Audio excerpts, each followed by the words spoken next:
À la une du journal moyen aujourd'hui sur RMC, Dudu et Didi ont-ils retrouvé la flamme? Nouvel épisode aujourd'hui. Kylian Mbappé est troublant, Vincent. Il est bon joueur de foot et il est intelligent. C'est une grande première dans l'histoire du monde. C'est pas possible. Ah mais si. Et puis portrait d'un déglingo, un énorme fêtard. Wesh gros, c'est Guy Dru. Vous êtes prêts? Vous écoutez RMC, c'est le 222e journal moyen de l'histoire du Super Moscato Show. En direct de la rédaction du Super Moscato Show, c'est le journal moyen d'Adrien Egoin. Comme tous les mardis soirs, le feuilleton qui cartonne sur RMC dans Team Dugas, c'était hier. Dudu et Didi. Dans le dernier épisode de la semaine On est obligé de supporter ça tous les mercredis. Je supporte que vous balanciez sur le rugby depuis un mois qu'on est rentré, que je sais pas ce que je vous ai fait. La semaine dernière, Eric et Dugas, Didi et Dudu étaient tombés dans une certaine routine. Souvenez-vous, ils ne se regardaient plus, ils ne se touchaient même plus. Il y avait de l'eau dans le gaz un peu. Hier, certainement le manque. Le côté charnel et la fougue ont repris le dessus. Jean-Louis Tour les lance innocemment sur les performances de l'OM, mais ils s'en moquent. Ils sont seuls au monde. La seule chose qui compte pour Dudu et Didi, c'est très intéressant et très constructif, Vincent, c'est qui avait raison? Bah, il a toujours raison. Moi, je prends des risques, mais ça se confirme. Ah bah oui, bah la preuve, tu avais tellement raison l'année dernière que tu n'avais pas raison. Mais si, j'avais raison. Bah non, tu n'avais pas raison. Non, tu n'avais pas raison sur ce qu'a fait l'OM à la fin de l'année par rapport à ce que tu as dit. Bien sûr que si. C'est dur de l'avouer, je sais. C'est intéressant, hein, c'est constructif. Jean-Louis Tour, une réaction s'il vous plaît? Vous voyez, là je suis content. Là je retrouve mon Rico, mon Dugas. Voilà. Il est content Jean-Louis parce que ses parents se sont retrouvés, tu vois, ils s'aiment, ils font à nouveau l'amour. Autre débat intéressant, Dudu et Didi, débat sur la sémantique. Ton niveau d'exigence est toujours aussi important. Et donc, ouais, ça c'est les mots. Tu sais, il a une liste de mots au niveau d'exigence. Ouais, très bien. Les phases de transition. Tu es ravi de ce que tu vois dans la pub. Dans 2 minutes, tu vas nous dire que c'est super. Donc moi, juste. Il a commencé en disant qu'il n'arrivait pas à aller au bout des matchs. Juste, je suis dingo, laissez-moi aller au bout. Alors là, Didi se dit, je vais tenter de faire la différence en rajoutant un peu de fond. Je vais parler de la technique d'un ailier. En plus, il y avait un ailier, il y avait des joueurs qui déjà de couloir, donc il est jamais monté, donc je vois pas très. Ouais, c'est intéressant, merci Dudu. Didi. Dudu et Didi, nouveau débat. Alors ça s'appelle pas le Kikadi, c'est plutôt le qui a dit. Voilà, parce que à part Monaco et Paris, t'as rien super. dit, quoi. À part. Non, j'ai rien dit. Mais non, mais t'as rien dit. J'ai rien dit. C'est vrai que toi, tu as dit tellement que j'ai toujours pas compris. Mais que j'ai raison. J'ai pas dit que tu l'as dit, que tu l'as dit, que tu l'as pas dit. Heureusement, c'est qu'une fois par semaine. Neymar Cavani là. C'est Neymar Cavani, t'as compris. Alors là, Jean-Louis Tour que l'on appelle Toutou dans le milieu. Jean-Louis n'a pas tout compris. Il demande une légère précision. Et Dugas t'avais dit? Oh, 3e. Oh mon dieu, il est magnifique. Gardez-le moi. Vous me gardez le rire là de Dugas s'il vous plaît. Vous me gardez le rire avec le 3e. Vous me gardez celui-là parce que je vais le mettre en sonnerie du téléphone. Je vais le mettre à la fin de la saison. Bon. Promis Didi, on va t'isoler le rire de Dudu pour faire une sonnerie de téléphone. Hein, tout est normal. Conclusion des retrouvailles. Eric, attention, on pourrait croire que sur la conclusion tu simules. J'avais dit 4 et 6. J'avais dit 4 et 6. Quoi? Là, je crois que t'as simulé, Eric. Prochain épisode la semaine prochaine, Dudu et Didi. C'est diffusé là, ces trucs là. C'est en direct à la radio, messieurs dames. Eric, un commentaire? Mais Vincent, c'est coupé le truc. Non, alors là, non, c'est pas coupé du tout. C'est pas coupé du tout. Que sur le. Oui, les que je vais pas sûr, c'est coupé. N'importe quoi. Sans transition, l'after sur RMC. Eric, t'en as marre, tous les jours dans le Moscato Show, tu nous dis que le foot n'est pas un sport de... statistique. Voilà. T'enthousiasme Eric, arrête. Pourtant, hier dans l'after foot, Jérôme Roten nous donne une stat très précise sur l'équipe de Lille. Elle a marqué que 4 buts. C'est la deuxième moins bonne meilleure attaque du championnat. Et voilà, c'est précis. Deuxième moins bonne meilleure attaque du championnat. Ça, Jérôme Roten. Mais ça c'est ça. C'est le foot. C'est là, ça fait la différence. Vous avez compris? Ah ben oui.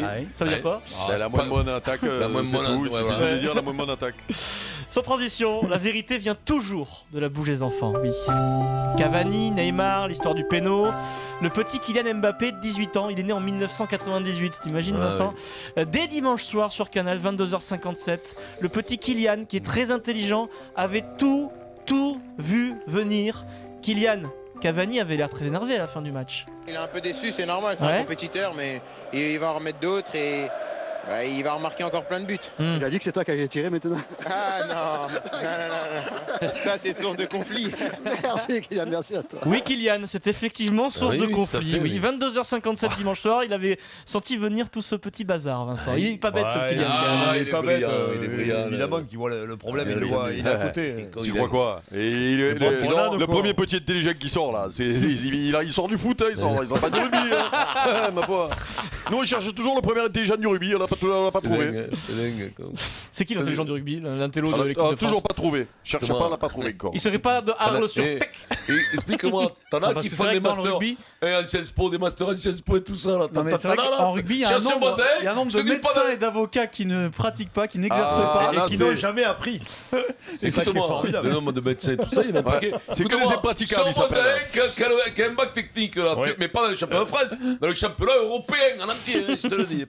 Technique bac S, tu veux dire? Non, même pas un truc de sténodactylo, un truc simple, avec des hiéroglyphes, tu sais que tu prends un sténo. Ça, c'est impressionnant, la sténodactylo. Eh oui, mais à l'époque, les filles qui n'étaient pas très dégourdies, elles faisaient la sténo, tu vois.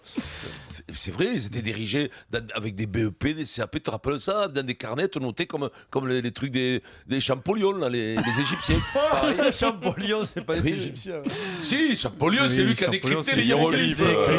Mais c'est pas pareil. Les hiéroglyphes, c'est lui qui les a Il voulait dire hiéroglyphes, mais il a pas voulu taper Champollion à la place. Il a mis l'Égypte à la place. Sans transition, messieurs, dames, on s'épile? Vas-y. Retour sur un sujet qui nous a beaucoup fait parler, souvenez-vous, l'épilation dans le sport. Frédéric Hermel, notre correspondant à Madrid, a tué le mythe Vincent. Selon ses informations, le joueur du Real Madrid, Asensio, n'était pas forfait en Ligue des Champions à cause d'une séance d'épilation qui aurait mal tourné. Il a été victime d'une mauvaise piqûre d'insecte. Voilà, infection, piqûre. C'est pas une histoire d'épilation, évidemment, l'information est vérifiée. Je compte sur Frédéric Hermel pour avoir vraiment vérifié l'information au plus près. La chaude de pisse, ça compte comme une piqûre d'insecte. Suite à notre débat, l'épilation chez les sportifs, RMC Sport a enquêté, parce qu'on est comme ça, RMC, on enquête, oui. Wilfried Templier. Il y a des limiers, il faut les faire travailler dans la rédaction. Wilfried Templier a interrogé l'avant-centre du TFC, Andy Delors. Tu connais Eric, Andy Delors, hein? Andy, est-ce que les joueurs de foot s'épilent? Ça arrive quand on a des straps ou autre, c'est quand il y a les poils pour retirer les straps, c'est un peu plus compliqué. Bon, il y en a qui le font, d'autres non. Il y en a qui se rasent à la tondeuse, mais bon. Il y en a qui le font pour le style aussi, pour que ce soit plus lisse et tout, mais bon après il n'y a pas énormément d'investisseurs qui le font. Là ça va. Là. Pour l'instant non. T'es rassuré Vincent, c'est pas tous les footballeurs qui s'épilent. Habituellement c'est les nageurs qui s'épilent, mais bon. Les nageurs, les cyclistes, et les anciens joueurs de foot consultants de 50 ans. Les vieilles cagoles, Eric s'épile toujours aujourd'hui. Est-ce que tu t'es pilé quand tu étais joueur? Non, c'était pas trop la mode à l'époque. Oui, bah quand tu avais des straps, que tu t'es fait le genou ou une cheville, ça mettait une larme au coin de l'œil. Eric, donne-moi une photo quand t'avais une larme au coin de l'œil que t'étais maquillé. Non, j'avais pas une larme, je me faisais le rimel. Mais c'est pas possible quand même, Eric. C'est pas possible quand même. Quand tu vois des photos, tu dois avoir honte. Un œil. Un œil sur un œil, quoi. Oh là là. Tu te mettais des fossiles des fois? Avec des porte-jartelles. Parce que si tu mettais du rimel, des fossiles, des porte-jartelles, d'après moi, tu faisais pas que ça. C'est pas une question de monde, Eric. Eric, tu sais qu'elles sont là vraiment? Ouais. Non, tu m'attraperas plus. Si, les vraies valeurs. Oui, Grand moment de valeur dans le journal qui s'appelle Le Petit Bleu d'Agen, le quotidien local à Agen qui est très lu sur place. Vincent, le président d'Agen, Alain Tingaud, s'exprime sur le président de Montpellier qui s'appelle Moed Altrad. Donc souvenez-vous, Pierre vous en parlait il y a une heure, dans le Figaro, Altrad a déclaré « Je dérange une poignée d'imbéciles à Clermont, Pau, La Rochelle et Agen. » Tiens, Alain Tingaud est président d'Agen.